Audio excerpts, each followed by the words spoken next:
వివాహం. First lesson ఇది ఎందుకు చెప్పాలనుకుంటున్నానంటే, ఈరోజు మార్నింగ్ సెక్షన్లో యంగ్స్టర్స్ కోసం మాట్లాడమన్నారు. ఎందుకంటే నాలాగా తమ్ముళ్ళు ఎక్కువ మంది లైసెన్స్ లేకుండా తిరుగుతున్నారు కనుక మనందరికీ తగిన లైసెన్స్ని ఎలా ఎంపిక చేసుకోవాలో ఫస్ట్ సెక్షన్లో ఏం చెప్పాలనుకుంటున్నా. బై గాడ్ గ్రేస్ ఏంటంటే ఈ సెక్షన్కి చెప్పడానికి ఇంకా నాకు పెళ్ళగాల, అది గ్రేసే.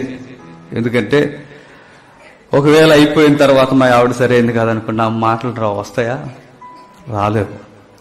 అందుకే దేవుని కృప. ఏది ఏమైనా పెళ్లి కాని వారు యువకులు ఎవరైతే ఉన్నారో మీకు ఒక బెస్ట్ సజెషన్, ఫస్ట్ క్లాస్ పార్ట్నర్ని ఎలా ఎంపిక చేయాలి. పార్ట్నర్, లైఫ్ పార్ట్నర్ లేదు మన లైఫ్ లో జర్నీ చేసే ఆ పిల్ల, ఆ అమ్మాయి ఎవరైతే ఉందో ఆ అమ్మాయికి మనం ఎలాంటి కొలమానంతో మనం చూడాలి, ఇది మనకు తెలియాలి. 2, వివాహం కావలసిన వారు ఇది చూస్తే ఆల్రెడీ వివాహం అయిపోయిన సహోదరులు చాలా మంది ఉంటారు. వీరికి ఇంకా ఆప్షన్ లేదు మీకు. మరి మీరేం చేయాలి? మీరేం చేయాలో కడవరకు జాగ్రత్తగా వినాలి. చూద్దాం. వివాహం, మ్యారేజ్ అనే దానికి డెఫినేషన్ సొసైటీ ఏమిస్తుంది చెప్పండి? ఏమిస్తుంది? నేను చెప్పిన స్లోగన్స్ ఏమిస్తుందంటే 2 కుటుంబాలు కలయిక అంట. మరొక డెఫినేషన్ ఏమిస్తుందంటే లోకం 2 వ్యక్తుల సహవాసం అని చెప్తుంది. మరొక డెఫినేషన్ ఏమిస్తుందంటే 2 మనసుల కలయిక. ఇదంతా డొక్కులో, నేను చెప్తున్నాను మరలా, డొక్కులో కొట్టేసేసి ఇవన్నీ పనికి రాని చెత్త చెదారపు మాటలు ఇవన్నీ. మ్యారేజ్ అనే దానికి బైబుల్ ఇస్తున్న నిర్వచనం ఏంటి? 2 కుటుంబాల కలయిక, 2 వ్యక్తుల కలయిక, 2 మాటల కలయిక, 2 మనసుల కలయిక, చెత్త చెదారం ఇదంతా కాదు. మ్యారేజ్ అన్న దానికి డెఫినేషన్ ఏంటి అసలు? బైబుల్ టెర్మినాలజీలో పెళ్లి అంటే ఏంటి? 3 పేటలో 2 లైసెన్స్ పిల్లలో ఇది కాదు. ఒక బిలీవర్ కాదు మనకు తెలియాలంటే కరెక్ట్ గా ఎక్కడ దొరుకుతారు చెప్పనా? మ్యారేజ్ ఈవెంట్ లో దొరుకుతారు. మీరు అబ్జర్వ్ చేయండి. కావాలంటే ఒక క్రైస్తవ కుటుంబం ఇది క్రైస్తవ కుటుంబమా కాదా అని నిక్కి తేల్చాలి అంటే వారి వివాహ అడుగు జాడలు మీరు గమనించండి. పెళ్లి కార్డుల దగ్గర నుంచి, తోరణాలు కట్టే దగ్గర నుంచి, జాకెట్ ముక్కల వరకు, ముహూర్తాల వరకు ప్రతీది దేవుణ్ణి ఎక్కిరించే కార్యక్రమం జరుగుతుంది. నీ భక్తి ఏంటో తేలిపోయేది ఎప్పుడంటే నీ కుటుంబంలో జరుగుతున్న పెళ్లి వాతావరణంలో తేలిపోతుంది. నువ్వు దేవునికి ఎంత ఇంపార్టెన్స్ ఇస్తున్నావో తెలిసిపోతుంది. నువ్వు రాటేస్తున్నప్పుడే అర్థమైపోతుంది నువ్వు దేవునికి ఏమి ఇస్తున్నావో ఇంపార్టెన్స్. ఇలా రకరకాల డెఫినేషన్లతో వివాహంలోకి అడుగు పెడతాం. నేను అంటాను ఎప్పుడనే మాట, పచ్చగా ఆకులు కట్టుకుంటాం, పశువుతో తలంబరాలు జలుపుకుంటాం, పెద్దలను పిలుస్తాం, ఆశీర్వాద వచనాలు పలకమంటాం, మంచి వాక్య సందేశాన్ని ఇస్తాం. 3 నెలలు తిరిగేసరికి 3 ముక్కలైపోద్ది ఆ కుటుంబం. వై? ఎందుకో చెప్పనా? పెళ్లి అన్నది ఏంటో, వారి జీవితం అన్నది ఏంటో, జీవితంలో ఎలాంటి వాల్యూస్ కలిగి ఉండాలో తెలియకుండానే గొర్రెల్ల జంట అయిపోయారు గనకే చెల్లించాల్సిన మూల్యాన్ని చెల్లిస్తారు. ఖచ్చితంగా చెల్లిస్తారు. ఈ రోజు చెబుతున్న ఈ మొదటి సెషన్ ఏదైతే ఉందో ఇది మీకు అర్థమైపోతే నిజంగా మనం ధన్య జీవులం అవుతాం. చూద్దాం పెళ్లికి డెఫినేషన్ ఏంటో. ఆదికాండం 2వ అధ్యాయం. ఆదికాండం 2వ అధ్యాయం 24వ వచనం. కాబట్టి పురుషుడు తన తల్లిని విడిచి తన భార్యను హత్తుకొనెను. బాగా మరలా చదువుతాం ఒకసారి. కాబట్టి పురుషుడు తన తండ్రిని తన తల్లిని విడిచి తన భార్యను హత్తుకొని. వివాహానికి బైబుల్ ఇస్తున్న డెఫినేషన్ ఏంటి? చిన్న ప్రశ్న, చింతలేని ప్రశ్న, డైరెక్ట్ క్వశ్చన్, డైరెక్ట్ ఆన్సర్. నేను అడుగుతున్నాను, చెప్పండి. వివాహానికి బైబిల్ ఇస్తున్న డెఫినేషన్ ఏంటి? ఒక వర్డ్ ఉంది అక్కడ, ఏంటది? వినపడుతున్నాయి అందరికీ? పని చేస్తున్నాయి అందరికీ? పని చేయకపోతే చెప్పండి, సాయంత్రం అందరికీ మిషన్లో రెడీ చేద్దాం. చెప్పండి మరలా. వివాహానికి బైబిల్ ఇస్తున్న డెఫినేషన్ అర్థం ఏంటి? ఆ పదాలు చూడండి. కళ్ళు పనిచేస్తున్నాయిగా, చెవులు వినపడుతున్నాయిగా, బైబిలేగా, మనం ఇష్టపడే గ్రంథమేగా, దేవుని మాటేగా, ఆది దంపతులకు దేవుడిస్తున్న షరతేగా, విజ్ఞాపన ప్రవచనమేగా. ఏం చెబుతుందో ఒకసారి మరలా చదవండి. కాబట్టి పురుషుడు తన తండ్రిని తల్లిని విడిచి తన భార్యను హత్తుకొనును. మ్యారేజ్ కి డెఫినేషన్ ఏంటంటే హత్తుకోవడం. అది అర్థమవుతుందో లేదో మరలా? పెళ్లికి అర్థం ఏమిస్తుంది బైబిల్ అంటే చెప్పండి? బాండింగ్, నిబంధన ఏమి తెలుస్తుందంటే హత్తుకోవడం. భార్య భర్తలు అనడానికి నిలువెత్తు సాక్ష్యం ఏంటంటే హత్తుకొని ఉండడం. మరి లైసెన్స్ బిల్ల అది ఉండదట్లా. మరి ఇది ఆ తర్వాత దేవుడు ఇరుక. మరి అవి చెప్తారు కదా మనకు అర్థం కానివి. ఏంటవి? మంత్రాలు, జపం. మరి అవేం కాదంటే బైబిల్ సృష్టికర్త చెబుతున్న మాట ఏంటంటే మ్యారేజ్ అనగానే ఏంటి అని బైబిల్ అడిగితే స్త్రీ పురుషుడు అన్నిటినీ విడిచి హత్తుకోవడం. 2 పదాలు మరలా తగిలిస్తా. విడిచి హత్తుకోవడం, విడిచిపెట్టి హత్తుకోవడం, విడిచిపెట్టి హత్తుకోవడం. ఏ విడిచిపెట్టి? అంత కంగారు వద్దు. మరలా ఏ విడిచిపెట్టి హత్తుకోవాలి? హత్తుకోవడమే పెళ్ళైతే, కలిసి ఉండడమే పెళ్ళైతే, ఇది ఎలా అంటే విడిచి హత్తుకోవడం. కొన్ని జెన్సెస్ లో మోసెస్ అలా రాసేసాడు అనుకోకండి. జీసస్ క్రైస్ట్ కూడా మ్యారేజ్ కి డెఫినేషన్ ఏమిచ్చాడు?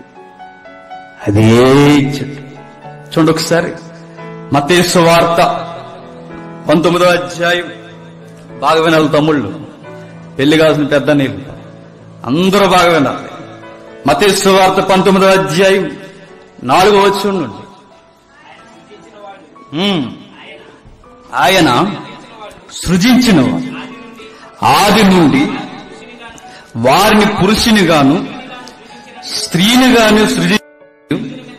ఇందు నిమిత్తము పురుషుడు తల్లిదండ్రులను విడిచి తన భార్యను హత్తుకొనును, వారిద్దరూ ఒక మాట ముందుకేసి పరిశుద్ధ దేవుడైన ప్రభు అంటున్న మాట ఏంటంటే వారు ఒక్క దేహం ఉంటారట. వేరు వేరు దేహాలు కదట, ఒక్క దేహం. మరలా ఆది కాండంలో సృష్టికర్త ఏ మాట అయితే మాట్లాడాడో యేసుక్రీస్తు వారు కూడా ఏ మాట మాట్లాడుతున్నాడు? పెళ్లి అనగానే ఆయన ముందుకు కొన్ని క్వశ్చన్స్ తీసుకొచ్చారు. ఇదిగో, ఏ కారణము చేతైనా నువ్వు మంచి బోధకుడు కదా, సమాజంలో నీ మాటకి వాల్యూ ఉంది కదా, మేము ఒక క్వశ్చన్ చేస్తాను, నువ్వు ఆన్సర్ చేయి, నువ్వు మెసేజ్ అని కూడా చెప్పుకుంటున్నావు కదా అని పరిసయ్యులు శాస్త్రులు ప్రభును ప్రశ్నించడానికి వచ్చారు. ఆ ప్రశ్నలలో వారు అడుగుతున్న ప్రశ్న ఏంటంటే పురుషుడు ఏ కారణము చేతైనా భార్యని వదిలేయవచ్చా? ఆయన రివర్స్ లో వచ్చి అన్నాడు, అబ్బాయిలు మీకు పెళ్ళంటే ఏంటో అసలు అర్థం అవలేదు అన్నాడు. పెళ్ళంటే ఏంటో మీకు అర్థం అవ్వలేదు, అసలు మ్యారేజ్ అంటే ఏంటి, వదిలేయడం కూడా తర్వాత చూద్దాం, అసలు ముందు పెళ్లి అంటే ఆ బాండింగ్ మీకు తెలుసా అని అంటున్నాడు ఆయన. ఆ ఎఫెక్షన్ మీకు తెలుసా అని అడుగుతున్నాడు ఆయన. ఆ కమ్యూనికేషన్ మీకు తెలుసా అని అడుగుతున్నాడు ఆయన. పెళ్లి అంటే డెఫినేషన్ చెప్తున్నారు చూడండి, 4వ వచనం నుండి. ఆయన సృజించిన వాడు ఆది నుండి వారిని పురుషునిగాను స్త్రీనిగాను సృజించిననియు, ఇందు నిమిత్తము పురుషుడు తల్లిదండ్రులను విడిచి తన భార్యను హత్తుకొనును, వారిద్దరును ఏక శరీరముగా ఉందురని చెప్పునని మీరు చదవలేదా? కాబట్టి వారికను ఇద్దరు కాక ఏక శరీరముగా ఉన్నారు గనక దేవుడు జతపరిచిన వారిని మనుష్యుడు ఏరుపరచకూడదు. మరి పెళ్లికి అర్థం ఏంటి అంటే ఇద్దరు వ్యక్తులు హత్తుకొని ఉండడం. మీకు అర్థం వాళ్ళకి థీమ్ అర్థం ఎక్కువ.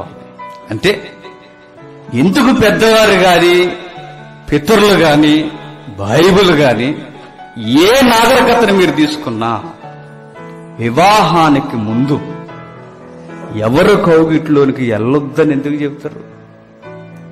కారణం ఒకే ఒక్కటి, నువ్వు పంచుకోవాల్సింది నువ్వు కట్టుకోబోయేవాడితో తప్ప ఇక మరలా ఆ దేహానికి ఎవరిచ్చినా నీ వివాహం అనే అర్థమే మారిపోతుంది. బైబిల్ ఎందుకంత సీరియస్ గా తీసుకుంటుందంటే, దేవుడి వివాహ వ్యవస్థను అనేది ఎక్కడ నిర్వచనం ఇచ్చాడంటే హత్తుకొని ఉండడం. ఆ దేహాన్ని నువ్వు కట్టుకున్న వాడికి నీ ప్రభువుకు తప్ప ఇక ఎవరికి లొంగక ఉండదు. బ్రదర్స్ ఎవరైనా ఉంటే జాగ్రత్త, మీ నడుములు కట్టుకోండి, మీ ఆలోచనలు అదుపు చేసుకోండి. నువ్వు చేసుకోబోయేదానికి తప్ప నువ్వు ఎక్కడా తలదించడానికి వీల్లేదు. నువ్వు కట్టుకోబోయేదానికి తప్ప అసలు నీ కౌగిటిని ఎవ్వరికి ఇవ్వడానికి. ఒకవేళ జరిగిపోతే ఇప్పటి వరకు ఉన్న దిక్కల్లా ఒక్కటే, మనకి ఆయన దగ్గరకు వచ్చి మోకాల మీద పడిపోయి ఏడ్చేసి క్షమించమని అడగండి. దేవుడు కరుణిస్తే ఒక మంచి పార్ట్నర్ని మనకు గిఫ్ట్ గా ఇస్తాడు. చెయ్యాల్సింది ఏముందంటే ఇక చెయ్యాల్సింది ఏముండదు. ఇక ఏం నిర్వచనం బైబిల్ ఇస్తుందంటే ప్రభువు చెప్తున్నాడు. ఆది కాండం ఏదైతే చెప్తుందో మత్తయి సువార్తలో ప్రభు అయిన యేసుక్రీస్తు వారు అదే చెప్తున్నాడు. వివాహం అనగానే మీరు మొదట అర్థం చేసుకోవాల్సింది, వివాహం అనగానే ఏక శరీరముగా ఉండడం. ఇంకెస్తరించి మాట్లాడుకుంటే మోజెస్ అదే మాట అన్నాడు, జీసస్ క్రైస్ట్ అదే మాట అన్నాడు, సెయింట్ పాల్ ఆయన కూడా అదే డెఫినేషన్ ఇచ్చాడు. ఆయన ఎక్కడ అన్నాడు? ఆయన మాట అనడానికి ముందు కొన్ని నిర్వచనాలు ఇచ్చి ఆ మాట అన్నట్టు ఆయన. చూద్దాం. ఆ అధ్యాయం దరిద్రం ఏంటంటే కేవలం పెళ్లికి మాత్రమే చదువుతారు. కొన్ని సీజనల్గా అలవాటు చేసేది. ఆ పెళ్లిలో వింటారండి ఎవరైనా? పోనీ వెనకున్న జంట వింటారా? వాళ్ళకి కంగారు అవుదే. ఆ గిఫ్ట్లు ఎప్పుడు ఓపెన్ చేసేసేయాలి, నెక్స్ట్ ప్రాజెక్టులు ఏంటి, ఏ బీచ్కి వెళ్ళిపోవాలి, ఏ కారు కింద పడిపోవాలి, అది అలవాడు తప్ప వాక్యం వింటారా? డయాస్ మీద కూర్చుని వింటారు. పోనీ వస్తున్నవారు కూర్చున్నవారు ఏమని వింటారా? ఇది ఎంత కొన్నాం, ఏంటి పొట్టు చీర, అది ఎంత కొన్నాం, అది ఇలాట, ఇది ఇలాట. ఒక్కరు పెళ్లి వాతావరణంలో వాక్యం వింటారా? పురుషులైతే ఏం చేస్తారు? ఎన్ని కర్రీస్ చేస్తున్నారు, ఎంత ఖర్చు అయింది, లెక్క సరిపోయిందా, అవతల బ్యాచ్ ఎంత ఇచ్చారు, పర్లేదా, తగులా మిగిలా, ఇవి డిస్కషన్.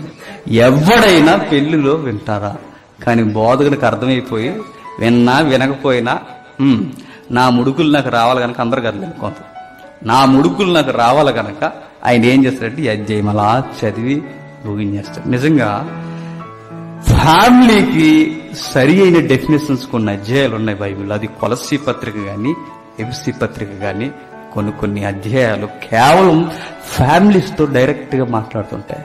ఆ అధ్యాయాల్ని కేవలం ఫంక్షన్స్ కు మాత్రం అలవాటు చేసేసారు. చూద్దాం ఒకసారి. ఎఫెసీలకు రాసిన పత్రిక, ఎఫెసీ సంఘానికి రాసిన పత్రిక 5వ అధ్యాయం, ఎఫెసీ సంఘానికి రాసిన పత్రిక 5వ అధ్యాయం 22, 24 చూద్దాం. స్త్రీలారా ప్రభువునకు వలె మీ సొంత పురుషులకు లోబడి ఉండుడి, క్రీస్తు సంఘమునకు శిరస్సై ఉన్నలాగున పురుషుడు భార్యకు శిరస్సై ఉన్నాడు. ఏం చెప్తున్నాడు? ఒక ఫ్యామిలీలో ఒక గృహిణికి దేవుడిస్తున్న డెఫినేషన్ ఏంటంటే, నీ భర్త మాటను వినకపోవడం, లోబడకపోవడమే పెద్ద పాపం అట. మీకు అర్థమైంది? పెళ్లి అయిపోయి తల్లులు భర్త మాట ఏం రాయబడలేదో చెప్పండి. ఇక్కడ మా భర్త మంచోడు కాదు, మా భర్త మాటినడు, ఇవేం లేదు అక్కడ. కథ కామస్య అంత అక్కడున్నదంతా ఏంటంటే ఒకే ఒక్క మాట, నీ భర్త ఎట్టివాడన్న తర్వాత విషయం, ముందు వాడికి నువ్వు లోబడాలి. అధ్యక్ష అంటే లోబడాలి. ఎందుకో చెప్పిన ఈ మధ్యకాలంలో ఏమైందంటే అరేంజ్డ్ మ్యారేజ్ల కన్నా ఏ మ్యారేజ్లు ఎక్కువైపోయాయి, ఒళ్ళు కొవ్వెక్కిన మ్యారేజ్లు ఎక్కువైపోయాయి. ఏంటది? యంగ్స్టర్స్ గా అందుకే పచ్చిగా మాట్లాడుతున్నా. లవ్ మ్యారేజెస్ లో మీరు చూడండి, లోబడతారా చెప్పండి? లోబడరు. కాబట్టి మీరు అబ్జర్వ్ చేయండి. లవ్ మ్యారేజ్ లో లోబడరు. వారు ఈక్వాలిటీ కోరుకుంటారు.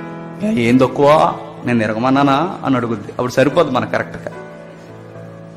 నేను అన్నానా, నేను అడిగానా, మొదట ప్రపోజ్ చేసింది ఎవరు? ఈ లీగల్ క్వశ్చన్స్ అన్ని అప్పుడు లాయర్లో మాట్లాడేస్తుంది. ఇంకేం చెప్తాం మనం, ఏం చెప్పలేం. అంతేనంటావా అనుకోవాలంతే. మ్యారేజెస్, లవ్ మ్యారేజెస్ లో లోపడ్డం ఉండదు. అరేంజ్డ్ మ్యారేజ్ లో వాల్యూస్ ఉంటాయి. పిల్ల అప్పటి నుంచే తల్లిదండ్రుల మాట వింటుందంటే, పిల్ల తన ఇష్టాన్ని కూడా తల్లిదండ్రుల ఇష్టాన్ని విడిచిపెట్టిందంటే ఆ పిల్ల ఇలువలున్న పిల్ల. ఇది ముందే క్షమించండి, పోలీసుడు కదా, అది ఇది వస్తుంది ఏమనుకుంటా. ఈ పిల్ల ముందే పలాను వాడిని సూజ్ చేసుకుంటుందంటే, ఒక అబ్బాయి ముందే పలానా అమ్మాయిని ఎత్తుక్కుంటున్నాడంటే, అసలు పెద్దలంటే భయభక్తులు గాని, పెద్దలంటే విలువలు గాని వీళ్ళకి లేవు. విలువలు లేని జాడ్యపు జంతువులని ఇక్కడే మనకు అర్థమైనప్పుడు దాన్ని లవ్వని ఎలా తగిలిస్తున్నారు అయ్యా? తల్లిదండ్రుల మాటే విన్నది నీ మాట వింటాదని గ్యారంటీ ఏంటి? తల్లిదండ్రులనే కళ్ళు కప్పి ఎవరినో చూస్తుందంటే రేపొద్దున్న నీ కళ్ళు కప్పదని గ్యారంటీ ఏంటి? అందుకే అరేంజ్డ్ మ్యారేజ్ అనేవి మంచి వివాహాలు. తల్లిదండ్రుల మాట విని లోబడి పెళ్లి చేసుకునే పిల్లలు కాపరాన్ని చక్కగా రన్ చేస్తారు. బైబిల్ ఏమంటుందంటే, నీ భర్త ఎట్టివాడో నీకు వివాహం జరిగింది, వదిలే. నువ్వు చేయాల్సింది ఏంటంటే, నువ్వు మొదట నీ భర్తకు నువ్వు లోబడకపోతే, నేను అడుగుతున్నా, లోబడకపోతే బైబిల్ ఏమందో చెప్పిన, లోబడకపోవడమే పాపం అంతే. నువ్వేవేవో చెప్పక నెపములు మోపడానికి సరిపోవేక అయిపోయింది, పెళ్లి అయిపోయింది. పెళ్లికి ముందా నువ్వు సూజింగ్ చేసుకునేటప్పుడు, సెలక్షన్ చేసుకునేటప్పుడు కనపడదు. అప్పుడు ఎతుకు, అప్పుడు ఎంక్వైరీ చేయి, తప్పేం కాదు. అయిపోయిన తర్వాత, వివాహం అయిపోయిన తర్వాత ఇక నువ్వు కారణాలు ఎతకడానికి సరిపో. చెయ్యాల్సింది ఏంటంటే సరి చేసుకుని లోబడి బతకడం, కలిసి అర్థం చేసుకోవడం తప్ప ఇక చెయ్యాల్సింది వాదోపవాదాలు చెయ్యాల్సింది ఏమీ లేదు. ఇక మరలా వివాహం చేసుకోమని బైబిల్ చెప్పిందా? ఇది బాగోకపోతే వదిలేసి ఇంకొకరిని చేసుకో, ఈవిడ బాగోకపోతే ఇంకొకరిని చేసుకొని బైబిల్ చెప్పిందా? చెప్పలా. బైబిల్ చెప్పదు, బైబిల్ ఒప్పుకోదు. బైబిల్ నీ సెన్స్ దాటి చెబుతుంది బైబిల్. కనుక ఒక్కసారి జీవితంలో వివాహం జరిగిపోతే, ఒకవేళ లోపాలున్న పార్ట్నర్ అయితే నువ్వు చేయాల్సింది ఏంటంటే నువ్వు లోబడాలి, ప్రయత్నించాలి. ఎక్కువ మంది అనుకున్నారు ఏంటండి స్త్రీని అలా బానిసగా సర్వెంట్ గా చేసేసింది బైబిల్, లోబడాలంటే. మీరు అధ్యాయం అంతా చదవండి, కమాండింగ్ ఎక్కువ స్త్రీకి ఉండదు. మీరు చూడండి, అధ్యాయం కావాలంటే ఎక్కువ ఒత్తిడి స్త్రీ మీద లేదు అధ్యాయంలో, మరే పురుషుడి మీద ఎక్కువ ఉంది. సాక్రిఫైస్ అనేది ఎక్కువ. ఎవడు నలిగిపోయాడు చెప్పిన ఈ అధ్యాయంలో? పురుషుడు నలిగి. భార్యకి ఇచ్చింది ఒకే ఒకటి, లోబడు, ప్రేమించు, భర్తను అర్థం చేసుకో, గౌరవించు. పురుషుడికి ఒక క్రిస్టియన్ బిలీవర్ కి బైబిల్ ఏం బోధిస్తుందంటే, వాడు చేయాల్సింది ఏంటంటే, ఈ అధ్యాయం మీరు చదవండి, 24 నుంచి స్టార్ట్ అవుతుంది, 25 నుండి. పురుషులారా, మీరును మీ భార్యలను ప్రేమించుడి, అటువలే క్రీస్తు కూడా సంఘమును ప్రేమించి, అట్టిది మరి ఏదైనను లేక పరిశుద్ధమైనది గాను నిర్దోషమైనది గాను మహిమగల సంఘముగాను దాని ఎదుట తన్ను నిలబెట్టుకునవలనని వాక్యముతో ఉదక స్నానము చేత దాన్ని పవిత్రపరిచి. ఇది చెప్తున్నాను. ఈ అధ్యాయంలో 25 వచనం పురుషులకి కమాండ్ చేస్తున్నది. ఏ జోన్ లో కమాండింగ్ ఇస్తుంది? ఏ కట్టడలో లేదా ఏ వాతావరణంలో కమాండ్ చేస్తుంది? అర్థమవుతుందో ఆగలేస్తుందా? మీరు సరిగ్గా స్పందించారంటే చెప్తున్నాను, 3, 4, 5 వరకు కంటిన్యూ చెప్తాను. మీరు సరిగ్గా స్పందించారంటే కరెక్ట్గా 1 గంటన్నరకే కానపోయిన సోనాన్ని మీరు అనుభవించవచ్చు. లేదు మీరు సరిగ్గా వినలేదు, నేను చెప్తున్నాను, కొనసాగుతూనే ఉంటుంది, బండి ఆగదు. ఎందుకంటే నాకు కూడా కొంచెం మనశ్శాంతి దొరికే స్థలం ఏదైనా ఉందంటే ఇక్కడే. కానీ నా మనసు బాగుపడేందుకు మిమ్మల్ని ఏం చెప్తాను, ఉతిగా ఆరేస్తాను అన్నమాట. కాబట్టి జాగ్రత్తగా చెప్పండి, స్పందించండి. ఈ అధ్యాయంలో మనకు దొరుకుతున్న ఆ ప్రశ్న మరొకసారి వచ్చిన చదువుతుంది. పురుషులారా, మీరును మీ భార్యలను ప్రేమించుడి, అటువలే క్రీస్తు కూడా సంఘమును ప్రేమించి అది కలంకమైనను ముడతైనను అట్టిది మరి ఏదైనను లేక పరిశుద్ధమైనది గాను నిర్దోషమైనది గాను మహిమగల సంఘముగాను ఆయన తన ఎదుట దాన్ని నిలబెట్టుకునవలని వాక్యమును ఉదక స్నానము చేత దాన్ని పవిత్రపరిచి పరిశుద్ధపరచుటకై దాని కొరకు తన్ను తాను అప్పగించుకున్న అటువలే పురుషులారు. ఇప్పుడు బాగా ఇది ఈ 25వ ఏ జోన్లో మాట్లాడుతుంది చెప్పాలి? మ్యారేజ్ అనే బాండింగ్ జరిగిపోయిన వారికి చెప్తుంది. అర్థమైంది లేదా అధ్యక్ష? యేసుక్రీస్తు వారికి మనకి ప్రజెంట్ పెళ్లి అయిందా లేదా? మీకు పెళ్లి అయింది లేదు కూడా లేదు ప్రభుత్వం అలా తిరిగేస్తున్నారు గాలికి. చెప్పండి, యేసుక్రీస్తు వారికి మనకి పెళ్లి అయిందా లేదా? అయిందా? అవుతే భూమి ఉండదు, పంచిపోతాలు ఉండవు. పెళ్ళి అవలా, మరేమైంది? ప్రధానమైంది. పిల్ల ప్రస్తుతానికి ప్రభు కొరకు ఎదురు చూస్తుంది. ఈ లోపల తైతెక్కలేకూడదు, జాగ్రత్తగా ఉంటారు. ఏమాత్రం పిల్ల సరిగ్గా లేకపోతే నీ పక్కన ఫ్రెండ్ ఉంటుంది, చాలా ఆ ఫ్రెండ్ మనలో పడుతుంది అనమాట. నువ్వు మాత్రం వడ్డానం పెట్టేసుకుని ఇంకా అన్ని పెట్టేసి జల్ లేకపోయినా జల్ల తగిలించేసి లైసెన్స్ బిల్లు ఎట్టేసి నీట్గా టిప్ టాప్ గా రెడీ అయిపోయి స్ప్రే పగలగొట్టినట్టు కొట్టేసుకుని రెడీగా అతని కొరకు చూస్తే ఆయన అలా పక్కకి వెళ్ళి ఇంకొక ఆన్ చేసుకుంటే చచ్చిపోలే. ఇంక అక్కడే ఏం పర్లేదని కొంచెం భోజనం చేసి వెళ్ళిపోదాం అంటవా? కొంచెం భోజనం పెడతాను ఆ టెంట్ వెనక్కి వెళ్తే తినగలవా? అవుద్దా? ప్రస్తుతానికి మనకు జరిగిన ప్రధానం జరిగింది.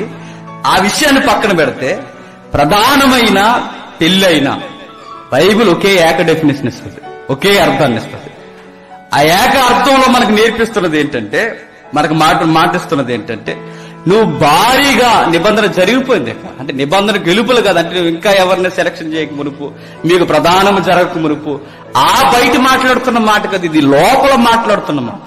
ఆ లోపల మాట్లాడుతున్న మాట ఏంటంటే, ఇదిగో నీవు ఎవరైతే ఉన్నావో నీ భార్య సరిగ్గా లేదు అని నీకు అర్థమైపోతే, ఎవరు ఎవరు కాదు, ఎవరు మ్యాచింగ్స్కి వెళ్తున్నావు ఆ అమ్మాయి కాదు, ఎవరు నువ్వు అనుకుని చేసుకోవాలనుకున్న అమ్మాయి కాదు, మరెవరు? భార్య. భార్య సరిగ్గా లేకపోతే భార్యని ఎలా సరి చేయాలని బైబిల్ చెప్తుంది. 4 తన్ను అని ఉంది అక్కడ, లేదు భార్య మర్చిపోకండి, భార్య సరిగ్గా లేకపోతే 4 తన్ను అని బైబిల్ ఉందా? 4 తిట్టు అని బైబిల్లో ఉందా? మరేముంది?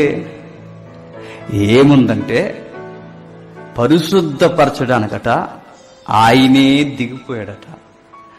పరలోకంలో ఉన్న ఆయన ప్రదానము చేయబడిన చిన్నదాని కొరకు, సంఘము కొరకు తను సరి చేయడానికి ఆయనే ఈ మట్టి లోకానికి వచ్చి దిగిపోయాడట. అంటే నీ భార్యను సరి చేయాలి అంటే మనకు అర్థం కావాల్సింది ఏంటంటే, నువ్వే దిగిపోవాలి, నీకు నువ్వే డౌన్ అయిపోవాలి. బైబుల్ ఏమిస్తుంది భార్యను సరి చేయడం అంటే, వాక్యం అనే ఉదక స్నానము చేత తన కడిగి నిలబెట్టి, భార్య ఎవరైతే ఉన్నారో తను నిలబెట్టుకోవడానికి నువ్వు చేయాల్సింది ఏంటంటే, నిన్ను నువ్వే కాదనుకోవాలట. మా వాళ్ళు ఏమంటారో పక్కన పెట్టాలట, నేను ఇలా దిగిపోతే ఏమనుకుంటారో పక్కన పెట్టాలట. ఎన్ని ఏమనుకుంటారో నువ్వు కట్టుకున్నది అది వదిలేయడానికి సరిపోక, నువ్వు చేసుకున్నదే. తనను సరి చేయడానికి నువ్వేం చేయాలంటే, అదిగో తన కొరకు తనలో లోపాలు మనకు బాగా కనబడతాయి. ఎవరి లోపాలు ఎవరికి బాగా కనబడతాయి చెప్పండి? కరెక్ట్ గా భర్త ఎలాంటి వాడు తెలియాలంటే ఎవరికి తెలుస్తుంది? తల్లికి తెలియదు, గుర్తుపెట్టుకోండి. ఫ్రెండ్స్ కి తెలియదు, తండ్రికి కూడా తెలియదు. మరి ఎవరికి తెలుస్తుంది? భార్యకే తెలుస్తుంది. ఒక భార్య ఎలాంటిదో తెలియాలంటే ఎవరికి మాత్రమే తెలుస్తుంది? ఈ వరంలో భర్తకు మాత్రమే తెలుస్తుంది. వాళ్ళు ఎలాంటి వారు నీకు తెలుసు కనుక ట్రీట్మెంట్ ఎలా చేయాలి నువ్వు బాగా నేర్చుకోవాలి. కుటుంబాన్ని ఎవడో వచ్చి బాగు చేయడానికి గుర్తుపెట్టుకోండి. మన కుటుంబాన్ని నీ బాధలు ఎక్కడో నలుగురు మధ్య పెట్టి రచ్చబండలో పెట్టి రోజమ్మకు చెప్పినా ఎవ్వరు బాగు చేయరు. మన జీవితాన్ని బాగు చేసేది ఎవరంటే మీరు గుర్తుపెట్టుకోండి, నీ జీవితాన్ని నువ్వే బాగు చేసుకో. వాక్యం అనే ఉదక స్నానాన్ని కళ్ళ ముందుకు తెచ్చుకోండి. వాక్యము ద్వారా నీ లైఫ్ పార్ట్నర్ ఎవరైతే ఉన్నారో తను సరి చేసుకుంటూ తన కొరకు నువ్వేం చేయాలంటే, మ్యారేజ్ అనే ఈవెంట్ లో, వివాహం అనే అవస్థలో, వివాహం అనే కార్యములో బైబిల్ పురుషుడికి ఇస్తున్న కమాండ్ ఏంటంటే, నిన్ను నువ్వే తన కొరకు వదిలేసుకో, నిన్నే వదిలేసుకోవాలి. ఇలాగైతే ఎవడన్నా పెళ్లి చేసుకుంటున్నా అంత ఉందా పెళ్లి వెనకాల అంటే? ఉంది. పెళ్లి వెనకాల ఇంత ఉందా అంటే అవును. పెళ్లి వెనకాల మనకి ఇంత నేర్పిస్తుంది చూడండి. వచ్చిన మరలా చదువుతాం. పురుషులారా, మీరును మీ భార్యలను ప్రేమించుడి, అటువలే క్రీస్తు కూడా సంఘమును ప్రేమించి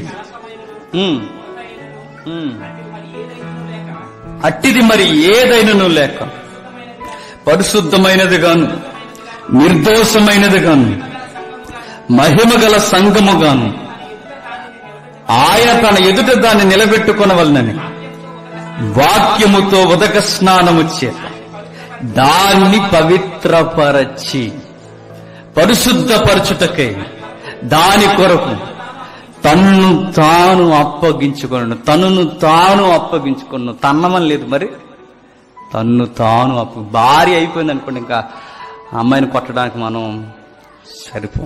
భార్యకి చిన్న డెఫినేషన్ ఇస్తా ఒకసారి మీరు విన్నట్టు. ఆడపిల్ల ఎలా వస్తుంది ఫ్యామిలీలోకి? ఎలా వస్తుంది ఆడపిల్ల? ఎలా వస్తుందో మనకు తెలుసు. చాలాసార్లు చెప్పాను నేను. కూర్చోండి అమ్మా, కూర్చోండి.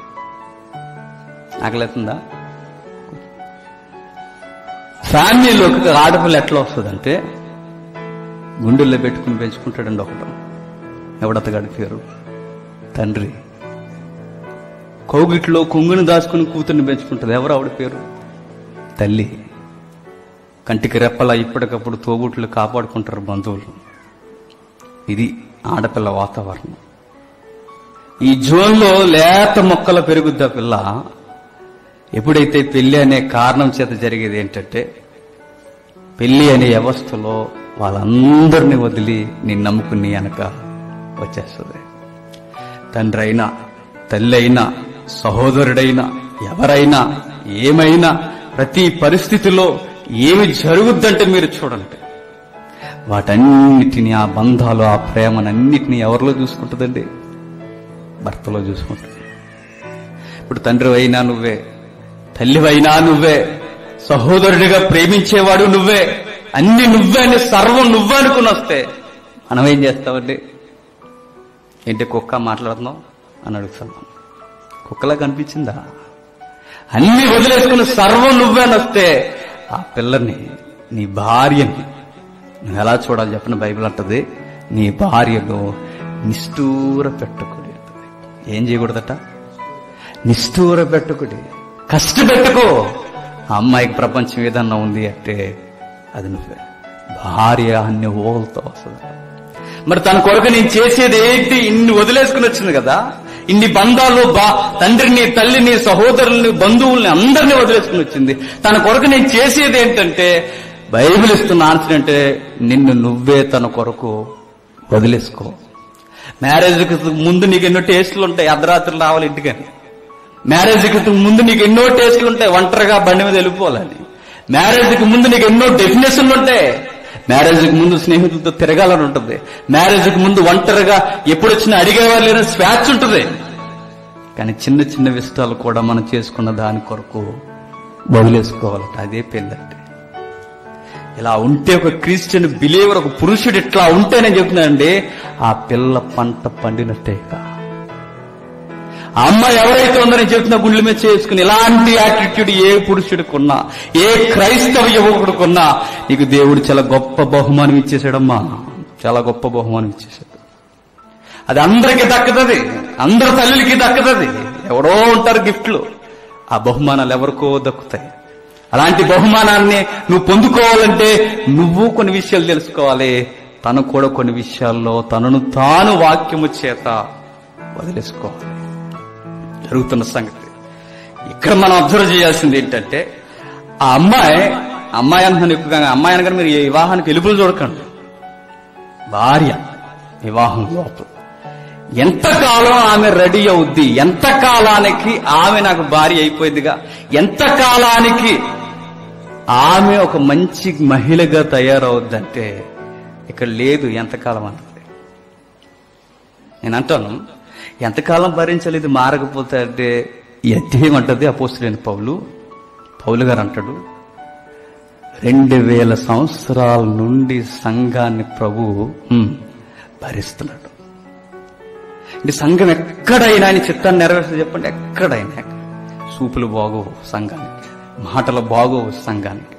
ఆయనతో నిబంధన చేసుకుని ఊర్లో ఎవరినో చూసినట్టుగా, ఆయనతో నిబంధన చేసుకుని ఎవరినో మనసులో పెట్టుకున్నట్టుగా ఇలా సంఘం ఉంది. అయినా ఆయన ఏం చేస్తున్నాడు? 2000 సంవత్సరాల నుండి ఆ భార్యను ఆయన ఏం చేస్తున్నాడు? భరిస్తున్నాడు. ఇప్పుడు నాకు ఇస్తున్న ఆన్సర్ బైబిల్ ఏంటంటే, నా భార్య యాటిట్యూడ్ మారలేదని నాకు తెలిసిన మరి నేనేం చేయాలంటే మారేంత వరకు భరించాలి. నిజంగా ఇవి కొందరికి భారంగా ఉండొచ్చు, ఎందుకంటే ఆల్రెడీ అనుభవిస్తున్న వారు ఉంటారు, పెళ్ళి అయిపోయి బాధలు ఉన్నవారు. ఆ సహోదరులతో దేవుడు నేరుగా మాట్లాడుతున్నాడేమో. ఎంతకాలం నేను భరించాలంటే నేను అర్థం చేసుకోదు, నీకు అర్థం కాదు, నేను అర్థం చేసుకోదు, తన మాటే వేదం నీకు అర్థం.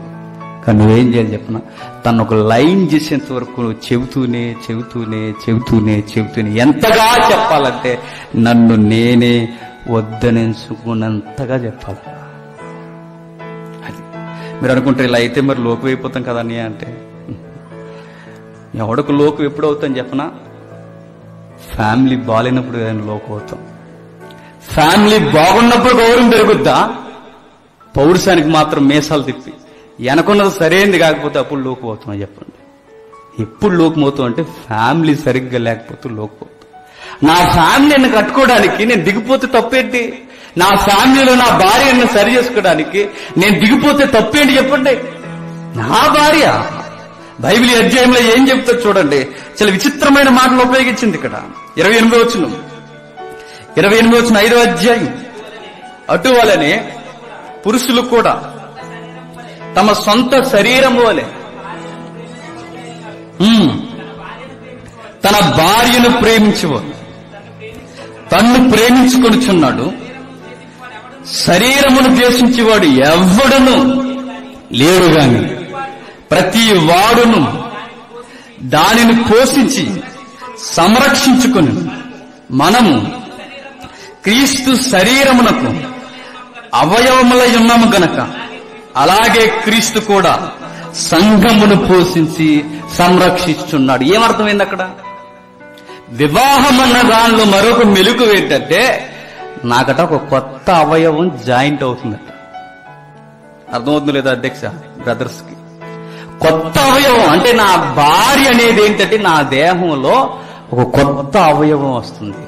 ఇప్పుడు నేను అంటాను, నా అవయవం ఏదైతే ఉందో, నా దేహంలో ఒక భాగం ఏదైతే, నా చెయ్యి పాడైపోయింది అనుకోండి, కుళ్ళిపోయింది అనుకోండి, అది నా అవయవం.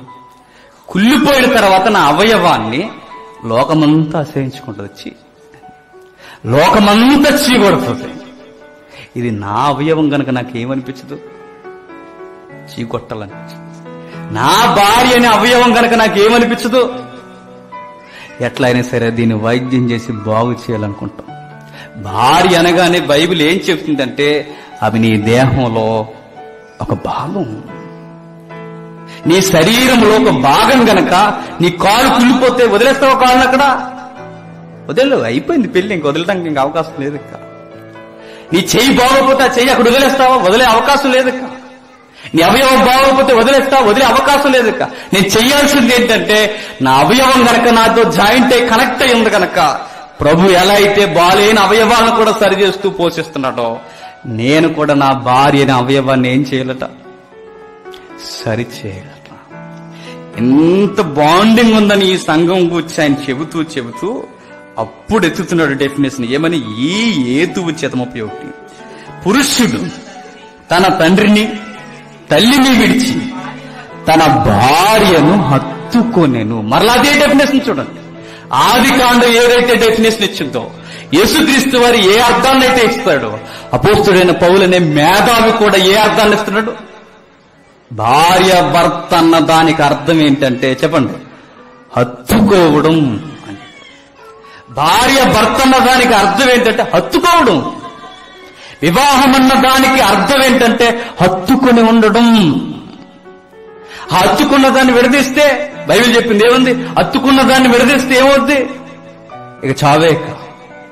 ఫర్ ఎగ్జాంపుల్ ఇప్పుడు నా బైబిల్ ఉంది, బైబిల్కి దీనికి ఒక కవర్ ఉంది. బైబిల్ ఇది అంటించక మునుపు రెండు వేరు వేరు. బాగా వినండి. ఇది అంటించక మునుపు రెండు వేరు వేరు. ఈ వత్తుకున్న తర్వాత ఒకటి. ఇప్పుడు దీన్ని పీకండి రెండింటిని. జరిగేది ఏంటో చెప్పిన, సిరిగిపోయి నాశనం అయిపోవడమే తప్ప ఇక జరిగేది ఏమీ లేదు. వివాహం అంటే అది ఒక స్టిక్కర్ ఎలా అయితే అంటికిపోద్దో, ఒక పేపర్ లేదా ఒక ఇమేజ్ ఎలా అయితే అంటికిపోద్దో, అంటికిపోయిన దాన్ని మరలా మనం తీసే ప్రయత్నం చేస్తే జరిగేది ఏంటంటే ఆ వ్యవస్థ, ఆ కుటుంబ వ్యవస్థ ఏమవుద్ది? నాశనం అయిపోవడం. ఇక మరొక డెఫినేషన్ ఏమీ లేదు. ఇక చావే, ఇక చావడమే. ఇక భార్య అయితే భార్య, భర్త అయితే భర్త. ఏమైంది మీ ఇద్దరి మధ్యకి అంటే, ఇద్దరి మధ్యకి విడగొట్టేవాడు ప్రభు చెప్పాడు ఏమని? అట్టి వారిని విడదీస్తే దేవుడి జత చేసిన వారిని, హత్తుకున్న వారిని, ఏక శరీరం అయిపోయిన వారిని మూడోవాడు ఎవడు విడదీసినా ఏమవుద్దన్నాడు? అది మహాపాపం. ఇంకా మనకు బాగా అర్థం కావాలంటే, ఏదైతే ఈ టెర్మినాలజీ ఇప్పుడు న్యూ టెస్టిమెంట్ కి సంబంధించింది అనుకోకండి, ఇది ఆది నుంచి మనకు కనబడుతుంది. చూద్దాం ఒకసారి ద్వితీయోపదేశకాండం త్వరగా. ద్వితీయోపదేశకాండం 10వ అధ్యాయం, ద్వితీయోపదేశకాండం 10వ అధ్యాయం 20వ వచనం. నీ దేవుడైన యెహోవాకు భయపడి ఆయనను సేవించి ఆయనను హత్తుకొని ఆయన నామమున ప్రమాణము చేయవలెను. ఏం చెప్తున్నాడు చూడండి. నీ దేవుడైన యెహోవాకు భయపడి ఆయనను సేవించి ఆయన నామమున ప్రమాణము చేయవలెను. అత్తుకోవడం అంటే ఏంటో నాకు అర్థం కావాలి అంటే, ముందు ఒకరిని అత్తుకోవడం పెళ్ళవ్వాల్సిన ప్రతి ఒక్కడికి తెలియాలట. ఇప్పుడు వస్తున్నా ముందుకి. వివాహం చేసుకోవాలి అనుకున్న వాడికి ఫస్ట్ తెలియాల్సింది ఏంటంటే, అసలు అత్తుకోవడం అంటే ఏంటో తెలియాలి. అత్తుకోవడం అంటే ఏంటో తెలియాలంటే దారిని కనబడుతున్న వాళ్ళందరూ అత్తుకోమని కాదు. అత్తుకోవడం అంటే ఏంటి తెలియడం అంటే ఏంటంటే, నేను దేవుణ్ణి అత్తుకోవడం అంటే ఏంటో నాకు అర్థమైపోతే నా భార్యని ఎలా హత్తుకొని ఉండాలో నాకు అర్థమైపోతుంది. మరలా చెప్తున్నా, లైఫ్ ఏంటో మనకు తెలియాలంటే దేవుడేంటో తెలియాలి. నా మూలమేంటో నాకు తెలియాలంటే దేవుడేంటో తెలియాలి. నా భార్యని ఎలా ప్రేమించాలో నాకు తెలియాలంటే దేవుడిని ఎలా ప్రేమించాలో నాకు తెలియాలి. దేవుణ్ణి హత్తుకోవడం అంటే ఏంటో నాకు తెలిస్తే నా భార్యని హత్తుకోవడం అంటే ఏంటో నాకు అర్థమవుతుంది. వివాహానికి నేను అంటున్నాను, వివాహానికి అర్హత ఏంటి? మరలా వివాహానికి ఒక అమ్మాయిని గాని అబ్బాయిని గాని మనం చూస్తున్నప్పుడు, ఈ అబ్బాయిని మనం చేసుకోవచ్చు, ఈ అమ్మాయిని మనం చేసుకోవచ్చు అనడానికి అర్హత ఏంటి? ఏంటి అర్హత చెప్పండి. దేవుణ్ణి అత్తుకోవడం అంటే, దేవుని మీద ఆనుకోవడం అంటే ఏంటో ఎవరైతే ఎరుగుతారో వాళ్ళ వివాహానికి అర్హులు. కానీ అమ్మలెక్కల కబుర్లు ఎలా ఉంటాయి చెప్పనా? పెళ్లి ఎందుకు చేస్తున్నారంటే, ఎందుకు చేస్తారు? అమ్మలెక్కలు అడిగేస్తున్నారండి, ఏమని మీ అబ్బాయికి మేము చెయ్యి నువ్వు చెయ్యి అని చెప్పండి సార్ అడిగినప్పుడు. మా దగ్గర డబ్బులు లేవు, టైం లేదు, మా అబ్బాయి మా మాట వింటలేదు, మీరు చేయండి అని చెప్పండి. చేస్తారా? దొంగలు చుట్టూ ఉన్న వాళ్ళ కోసం ఇప్పుడు పెళ్లి చేసుకోకండి. నేను అంటాను, ఇప్పుడు ఈ పెళ్లి అనే వన్స్ ఒక్కసారి మ్యారేజ్ అనేది జరిగిపోతే ఇంక నీ చావు నీ దప్ప. నీకు ఎందుకు మేము ఉన్నాను అక్కడ కనపడ్డు. నేను చెప్తున్నా మరలా, నీకు ఎందుకు మేము ఉన్నాగా 100 అబద్ధాలు, ఈ అబద్ధాలు, దొంగ అబద్ధాలు ఎందుకు? పిల్ల సరైనది కాబట్టి అబద్ధాలు ఆడ, అంతేనా? అబ్బాయి సరైనడు కాబట్టి అబద్ధాలు. అబద్ధాలు దేనికి? బంధం సరిగ్గా ఉన్నప్పుడు. పెళ్లికి ముందు ఎందుకు? నాకు ఒక బ్రదర్ చెప్పాడు ఈ మాట. బ్రదర్ ఎప్పుడు గుర్తుపెట్టుకో, నీకు ఎందుకు మేము ఉన్నా అంటారు. ఎవరు ఉండటం అయిపోయిన తర్వాత అతను పెళ్లి అయిపోయింది పాపం. ఎవరు కనపడ్డట, ఎవరు ఉండరు.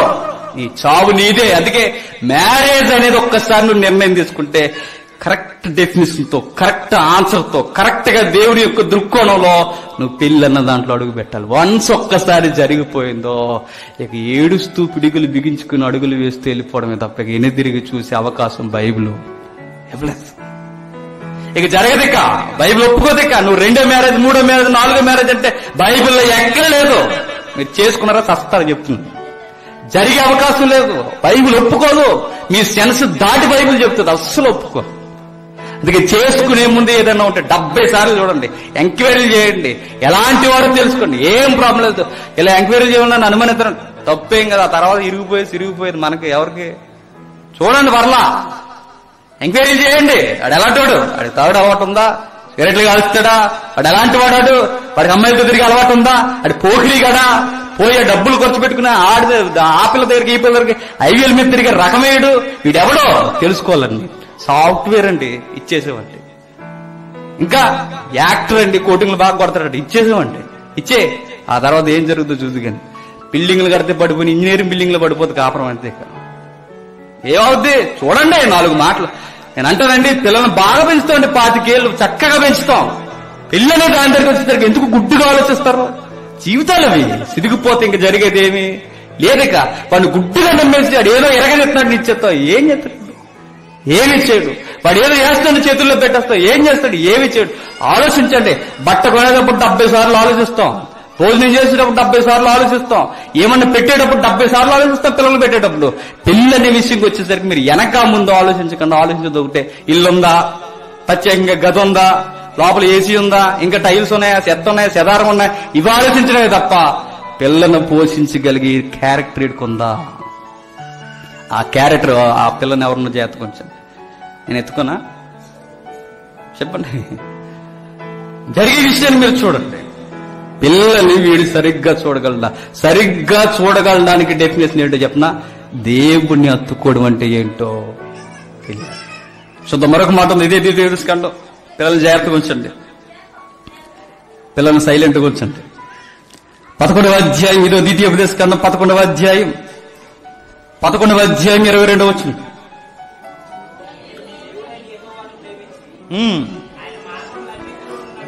మీ దేవుడైన యెహోవాను ప్రేమించి మీ మార్గములన్నిటిలో నడుచుచు ఆయనను హత్తుకొని మీరు చేయవలనని నేను మీకు ఆజ్ఞాపించిన ఈ ఆజ్ఞలన్నిటినీ అనుసరించి జాగ్రత్తగా నడుచుకోనవలెను. ఏంటట? హత్తుకొని ఏం చేయాలట? హత్తుకొని ఏం చెప్తున్నాడు చూడండి. మీరు మీ దేవుడైన యెహోవాను ప్రేమించి ఆయన మార్గములన్నిటిలో నడుచుచు ఆయనను హత్తుకొని మీరు చేయవలనని మీరు చేయవలనని నేను మీకు ఆజ్ఞాపించిన ఆజ్ఞలన్నిటిని అనుసరించి జాగ్రత్తగా నడుచుకొనవలెను. హత్తుకోవడంలో ఏముందట? ప్రేమ ఉందట. హత్తుకోవడంలో ఏముందట? లోబడ్డం ఉందట. హత్తుకోవడంలో మాట జబదాటని స్వభావం ఉందట. మీరు ఈ అధ్యాయాలన్నీ కలపండి. క్రొత్త నిబంధన ఏదైతే చెబుతుందో అదే టెర్మినాలజీ పాత నిబంధన కూడా చెప్తుంది. ఇంకా ముందుకెళ్దాం. ఇదే ద్వితీయోపదేశకాండం 13వ అధ్యాయం 4వ వచనం. మీరు మీ దేవుడైన యెహోవాను లోబడి ఆయనకే భయపడి ఆయన ఆజ్ఞలు అనుసరించి ఆయన మాట విని ఆయనను సేవించి ఆయనను హత్తుకొన్న పదం డైరెక్ట్ ఉపయోగించట్లేదు. మరి ఎన్ని మాటలతో కలిపి మాట్లాడుతున్నారు చూడండి. హత్తుకోవడం అంటే ఏంటో నాకు తెలియాలంటే మీరు మీ దేవుడైన యెహోవాకు లోబడి. హత్తుకోవడం అంటే ఏంటట? లోబడ్డం. నెక్స్ట్ ఆయనకే భయపడ్డం, నీ యజమానికి భయపడ్డం. హత్తుకోవడం అంటే లోబడ్డం, హత్తుకోవడం అంటే భయపడ్డం. నెక్స్ట్ ఆయన మాటను అనుసరించడం, ఆయన మాటకు వ్యతిరేకంగా ఏది చేయకపోవడం. నెక్స్ట్ ఆయనను హత్తుకొని ఆయన మాట విని ఆయన సేవించచ్చు, ఆయనను సేవించచ్చు. నీకేదన్నా ఫ్లేవర్ ఉందంటే, నీకు నచ్చేది ఏదన్నా ఉంది అంటే నువ్వు ఇష్టపడి సేవించాల్సింది ఒకే ఒక్కరిని. ఎవరిని? నీ భార్యని లేదా నీ భర్తని. మూడో వ్యక్తి మధ్యలోకి రావడానికి వీల్లేదు.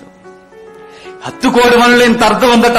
హత్తుకోవడం లేని అర్థాలు ఉన్నాయట. ఇదే 30వ అధ్యాయం ద్వితీయోపదేశకాండం 30వ అధ్యాయం 20వ వచనం.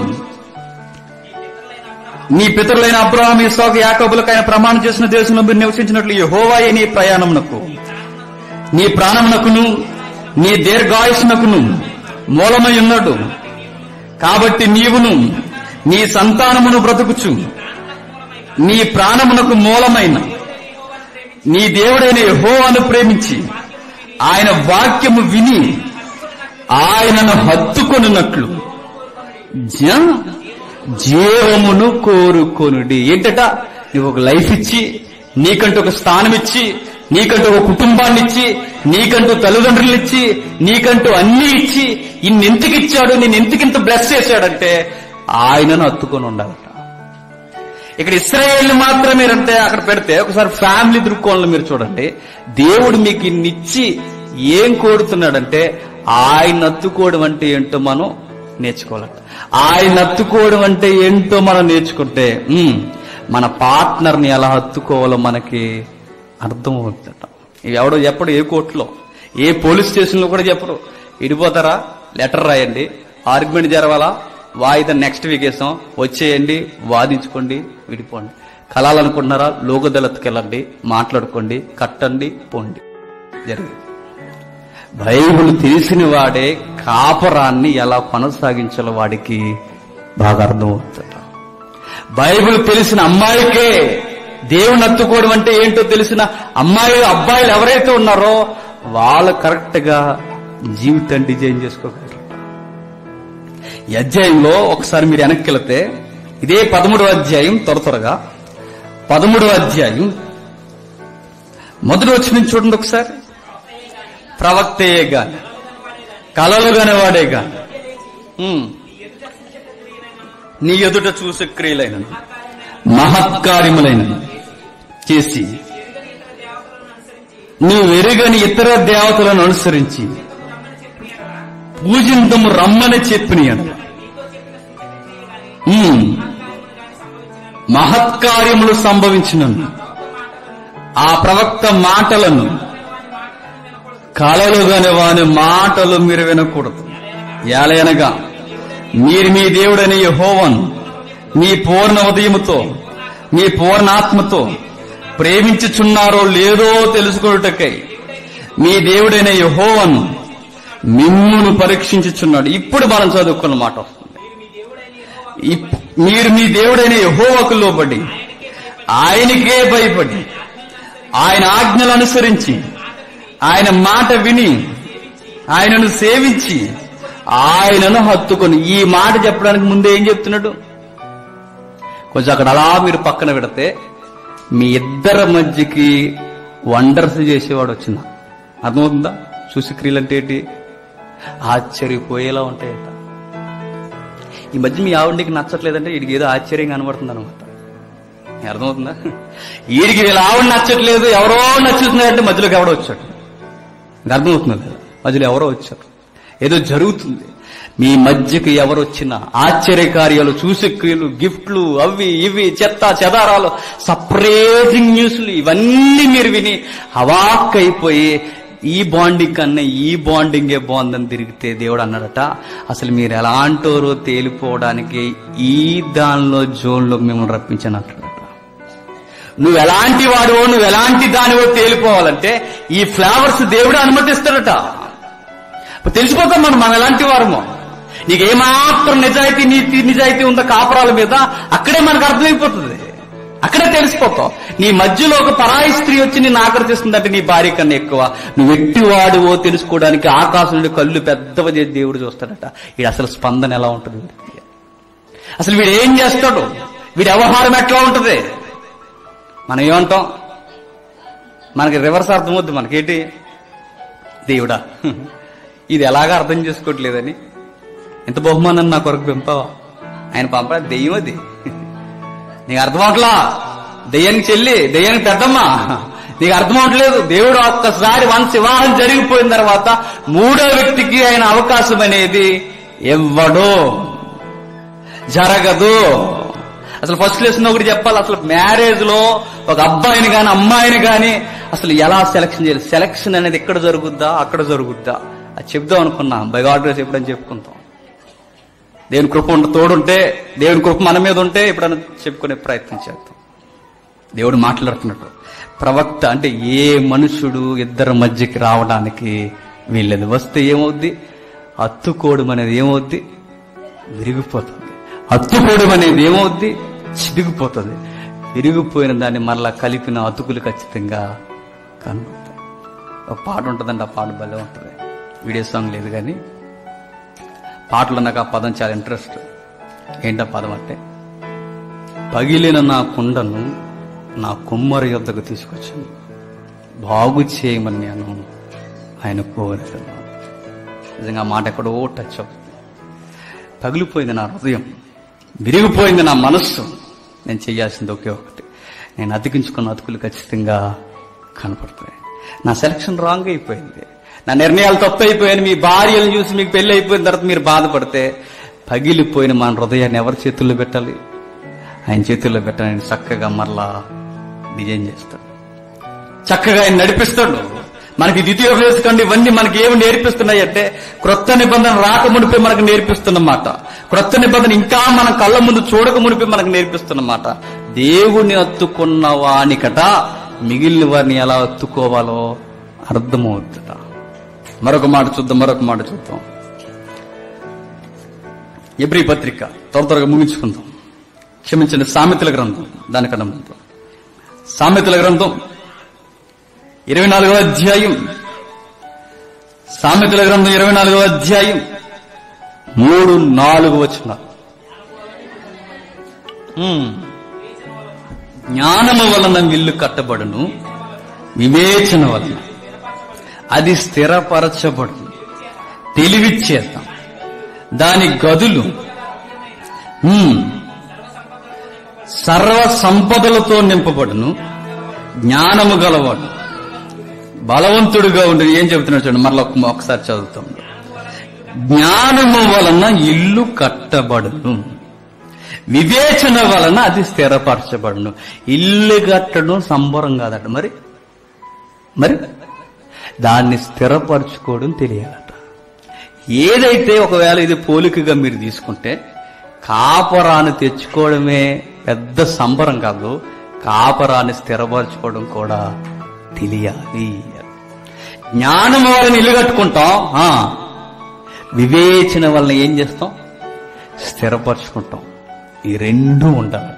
ఈ రెండు నాకు ఎప్పుడు తెలుస్తాయి, ఈ రెండు నాకు ఎప్పుడు అవుతాయి, నేను ఎప్పుడు బలవంతుడిగా ఉండగలనంటే జ్ఞానము గలవాడుగా ఉన్నప్పుడు బలవంతుడిగా ఉండగలను. జ్ఞానము గలవాడుగా అంటే అలా చెప్తున్నా, జ్ఞానము గలవాడుగా అంటే దానికి ఒకే మాట, దేవుడేంటో నీకు బాగా తెలియాలి. నువ్వే కొలతలో నీ భార్యను కొలవగలవు, ఏ కొలతలో నీ భర్తను కొలవగలవు, ఏ కొలతలో నీ కుటుంబాన్ని చూడగలవు.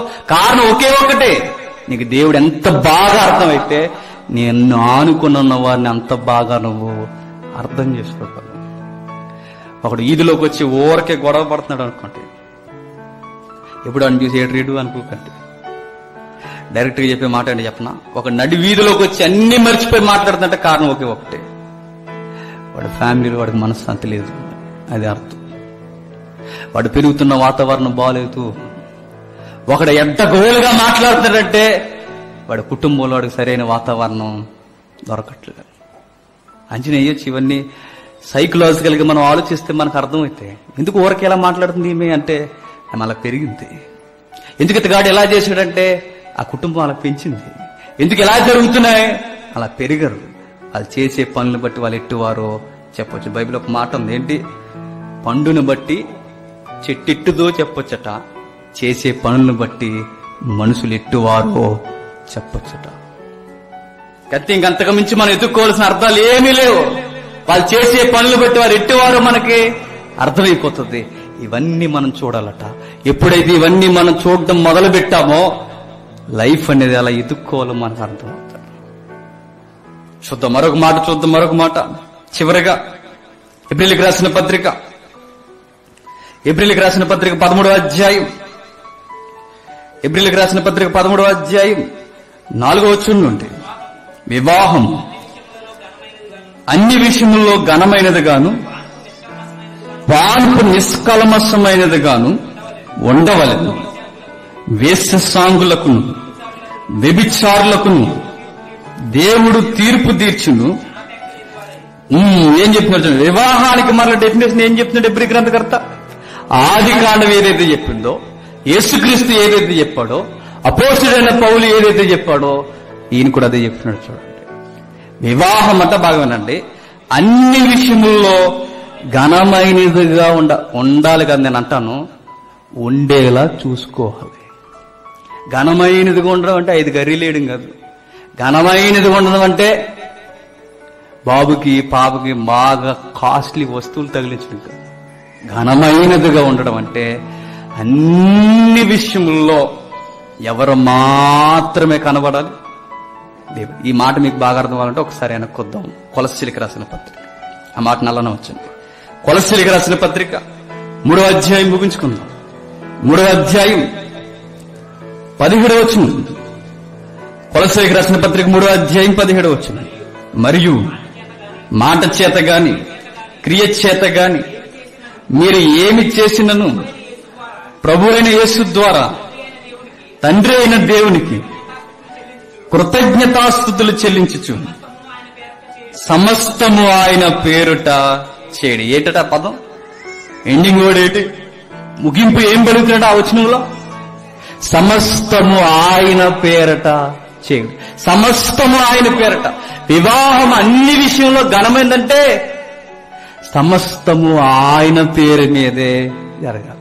మనం చెప్పాం మీకు సండే మెసేజ్ లో, తాలింటికి కర్తవ్య బ్రదర్ అంటే నువ్వు చెప్పాల్సిన మాట నేను నమ్ముకున్న ప్రభువుకి అది విరుద్ధం కనుక, నువ్వెందుకు ఈ వాతావరణంలో పెళ్లి చేసుకోబట్టే నేను చెప్పాల్సిన మాట నా ప్రియుడికి నచ్చదు కనుక.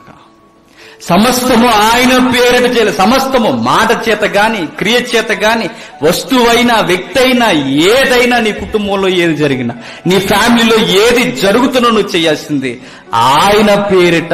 ఆయనకి మహిమ తెస్తుందా లేదా? ఆయనకి మహిమ తేకపోతే నేను ఏది చెయ్యను. వివాహం అన్ని విషయంలో ఘనమైనదంటే ఎట్లా ఘనమైంది? ఎవరికి ఘనమైంది? నీకు ఘనమైంది కాదు, దానికన్నా ముందు ఘనమైంది ఎవరికి? దేవునికి ఘనత తెచ్చేలా ఉండాలి. అది ఘనమైందంటే. ఇలాంటి ఆలోచన కలిగిన నేను చెప్తున్నాను. విశ్వాసిని పెళ్లి చేసుకుంటే ఆ కాపురం ఎంత బాగుంటుందండి.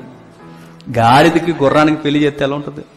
అది గాడిద, అది నడవదు. అది గాడిద, అది నడుతుందా? గుర్రం వేగంగా వెళ్తుంది. ఈ గాడిద రా అంటే కుయ్యమని నడిచి వస్తానంటది. అది లోడింగ్ మోస్తుంది. అది బాగా. గుర్రానికి గుర్రమే ఉండాలి, గాడిదకి గాడిదే ఉండాలి, విశ్వాసకి విశ్వాసే ఉండాలి. ఎలుగుకి చీకటికి సంబంధం కుదరదు, జరగదు. జరిగించాలనుకున్నా అవ్వదు. జరిగే విషయాలు కాదవి. బైబిల్ చెబుతుంది ఎప్పుడైతే అత్తుకోవడం, దేవుణ్ణి అత్తుకోవడం అంటే ఇది అని ఒక యంగ్స్టార్కి ఎప్పుడైతే అర్థమైందో నువ్వు వెతుక్కోవాల్సింది ఏంటి చెప్పనా? దేవుణ్ణి ఏ పిల్ల అయితే అత్తుకొని ఉంటుందో ఆ పిల్లను నువ్వు వెతుక్కోవాలి. అప్పుడు అత్తుకున్నవారు అత్తుకుని ఏకమైతే ఆ కాపురం వరవా అనిపిస్తుంది. ఆ కుటుంబం అనేక కుటుంబాలకి మాదిరికరమైన కుటుంబాలుగా అవుతాయి. అందుకే మనం ఎప్పుడు సెలక్షన్ ఎట్లా చేయాలంటే ఫస్ట్ మీరు వెళ్ళి అడగాల్సింది, ఒకవేళ మ్యాచింగ్స్కి వెళ్తే మీరు అడగాల్సింది ఏం అడగాలి చెప్పండి? పిల్ల ఏం చదువుతుందని అడగకూడదు. పిల్ల బైబిల్ చదువుద్దా అని అడగాలి. ఎంత ఇస్తారు కాదు, మరి ఆ పిల్ల ఎన్ని విలువలతో మా ఇంటికి వస్తుంది? లక్షలు కాదు, లక్షలు. ఆ పిల్లలో మేము వెతుక్కునేవి ఏంటంటే దేవుడు కొరకు మాలాగా పిచ్చెక్కిపోయేదై ఉండాలి. అలాంటి పిల్లలు నేను చేసుకుంటానని చెప్పాలి. ఇదండి మనం వెతుక్కోవాల్సింది. పెళ్లి కావలసిన వారు ఎతకాల్సింది ఇది. పెళ్లి అయిన వారు ఒకవేళ ఇప్పటికి అయిపోతే మీరు చేయాల్సింది దేవుణ్ణి అత్తుకోవడం అంటే ఏంటో మీకు ఇంకా తెలియలేదు కనుకే మీరు అత్తుకొని ఉండలేకపోతున్నారు. మీకు దేవుణ్ణి అత్తుకోవడం అంటే మీకేటో తెలియట్లేదు కనుక మీరు అత్తుకొని ఉండలేకపోతున్నారు. మీరు దేవుణ్ణి అత్తుకోవడం ఏంటో మీకు తెలిస్తే ఎలా అత్తుకోవాలో మీకు అర్థమవుతుంది. వివాహ వ్యవస్థలో మొదటి నుండి చివరి వరకు మనం నేర్చుకోవాల్సింది ఎబ్రీ పత్రిక ఎలా తేల్చేస్తుందో చూడండి. 13వ అధ్యాయం, అదే 13వ అధ్యాయం 4వ వచనం. వివాహము అన్ని విషయముల్లో ఘనమైనదిగాను పాన్పు నిష్కల్మషమైనదిగాను ఉండవలను. వివాహానికి ఏం కలుగుతున్నాడైనా? పాన్పు అంటున్నట్టు. భార్య భర్త ఎవరిని విడిచి అత్తుకుంటారట? ఎవరిని విడిచి అత్తుకుంటారట? తల్లిదండ్రులు విడిచి. ఇప్పుడు నేను చివరిగా చెప్తున్నాను, వివాహం అంటే ఏంటంటే అన్ని విడిచిపెట్టి ఒకరిని మాత్రమే అత్తుకొని ఉండడమే వివాహం. వివాహం కొరకు చెప్తున్నప్పుడు పానుపు కొరకు ఎందుకు చెప్తున్నాడు? నీ పానుపు ఎప్పుడు కలంకం లేనిదంటే వివాహం వరకు ఆ దేహాన్ని అపవిత్రం చేయకుండా కాపాడు. అదే వివాహానికి అర్హత, అదే వివాహానికి అర్థం, అదే వివాహానికి సాక్ష్యం. ఇలాంటి వాతావరణంలో మనం పెళ్లిలోకి అడుగులు పెడితే అది దేవునికి ఘనమైనది, మహిమ తెచ్చేది. క్రైస్తవ పెళ్లిళ్ళు ఎట్లా జరగాలంటే ఇలాంటి ఉద్దేశాలతో జరగాలండి. కానీ బాధ ఏంటో చెప్పనా, క్రైస్తవ పెళ్లిళ్ళలో కూడా ఏం గోల చెప్పండి, కులం గోల. క్రైస్తవ పెళ్లిళ్ళలో కూడా రంగులు గోల. క్రైస్తవ పెళ్లిళ్ళలో కూడా ఏంటి, ఇచ్చిపుచ్చుకోవడాలు గోల. ఇన్ని గోళల మధ్య క్రైస్తవులని చెప్పుకుని కూడా పెళ్లిళ్ళు చేసుకుని క్రిస్టియన్ ఫ్యామిలీ అన్న డెఫినేషన్ మన సొసైటీకి ఏమి ఇవ్వాలని చెప్పండి. అందుకే వివాహం అన్న దానికి అర్థం ఏంటంటే హత్తుకొని ఉండడం. ఆ హత్తుకోవడంలోకి మధ్యలోకి ఎవరు రావడానికి వీల్లేదు. ఎక్కడైతే హత్తుకున్న వారిని విడదీస్తున్నారో, హత్తుకుపోయిన వారి భార్య భర్తలు ఎవరైతే ఉన్నారో ఆ విడదీసిన వానికి బైబిల్ ఏమందో చెప్పనా, అట్టి వానికి మరణ దండన విధింపవలెను అంతే. అంటే మీరెవరైనా కలుసున్న భార్య భర్తలు విడదీసే ప్రయత్నం చేస్తే మీ మాటల చేత, ఏదో తెలుగులో భాష ఉందిగా, కాపురంలో ఏం పెడుతున్నారట పర్లేదు చెప్పండి, ఇక్కడ మాత్రం అందరూ పవిత్రం అయిపోతాం. కాపురంలో ఏం పెడుతున్నారు, పుల్లలు పెట్టడమే కదట. ఈ పుల్లలు బెట్టులు కూడా వేసి అగ్గెడుతున్నారట. ఈ మధ్య మీరు ఇడిపోతారో, దీనివల్ల విడిపోతారని మీకు అర్థమైనప్పుడు మీరు చెయ్యాల్సింది ఏంటో చెప్పనా, పెళ్ళి అయిపోయిన వారు మీరు చెయ్యాల్సింది వారిని ఎలా సమాధానపరచాలనే ప్లాన్ చేయాలి. కాబట్టి వివాహం ద్వారా మనం నేర్చుకోవాల్సింది, దేవుడు నాకు అర్థం అవ్వాలి. దేవుడు నాకు అర్థమైతే నా భర్త నాకు అర్థమవుతాడు. దేవుడు నాకు అర్థమైతే నా భార్య నాకు అర్థమవుతాడు. దేవుడు నాకు అర్థమైతే నా పిల్లలు నాకు అర్థమవుతారు. దేవుడు నాకు అర్థమైతే నా సంసారం లోతేటు నాకు అర్థమవుతుంది. దేవుడు అర్థం కాకుండా కేవలం అలా వచ్చి శ్రోతల్లో మీరు వెళ్ళిపోతుంది. అర్థమైపోయింది అనుకుంటే పెళ్ళి అయ్యేకట అందరికీ అర్థమైపోద్దట. ఏమని, ఏమీ అర్థం అవ్వలేదు. పెళ్ళి అయ్యాక అందరికీ అర్థమవుద్ది. ఒకడు ఏటో నీ భక్తి ఏంటో తేలిపోవాలంటే ఒక బోధకుడు అంటాడు, ఏమని చెప్పనా, నీకు పెళ్ళి అయితే అన్నీ అర్థమవుతాయి. చివరిగా ముగించుకునే ముందు, ఒకవేళ మీరు సేవకులైతే, సేవ చేసే గుణాలు మీకుంటే, సేవకులుగా మీరు ఉండాలని మీరు అనుకుంటే, పెళ్లికి ఒక భక్తుడు తీసిన కొలత మాత్రం మర్చిపోకండి.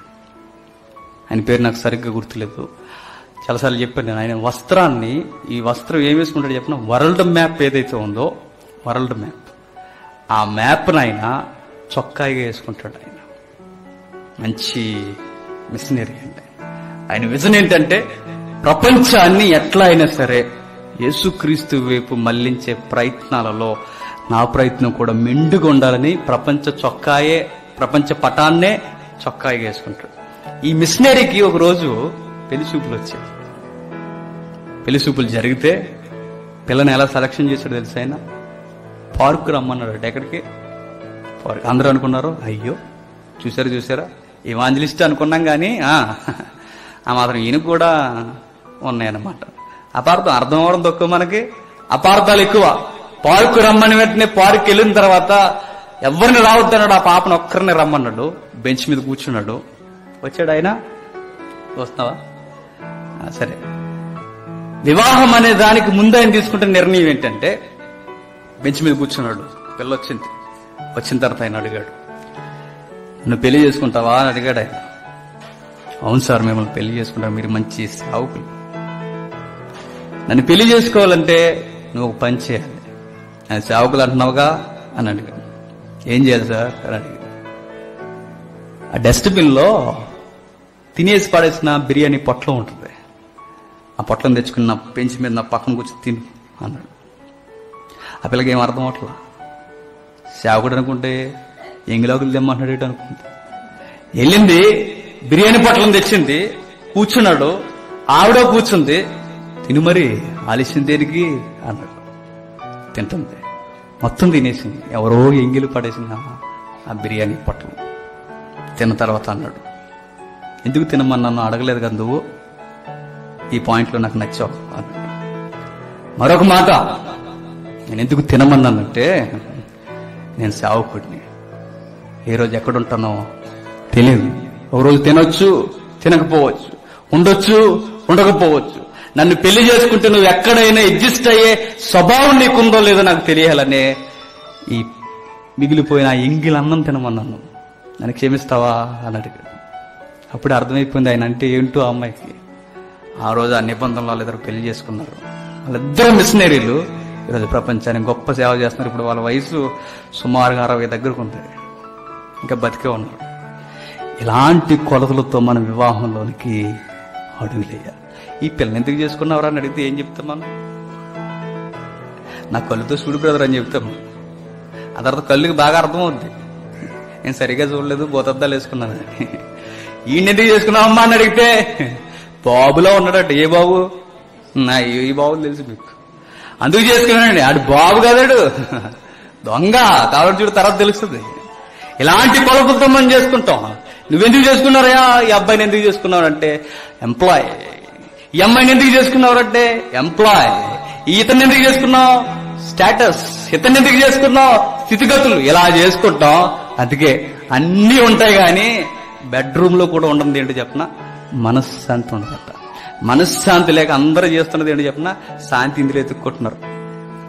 అటేపుకి ఆవిడ పడుకుంటది, ఇటేపుకి ఈయన పడుకుంటాడు, ఎవరి ఫోనాలు చూసుకుని ఎవరితోనో స్టార్టింగ్ చేస్తారు. ఇది ఈరోజున్న ఫ్యామిలీస్.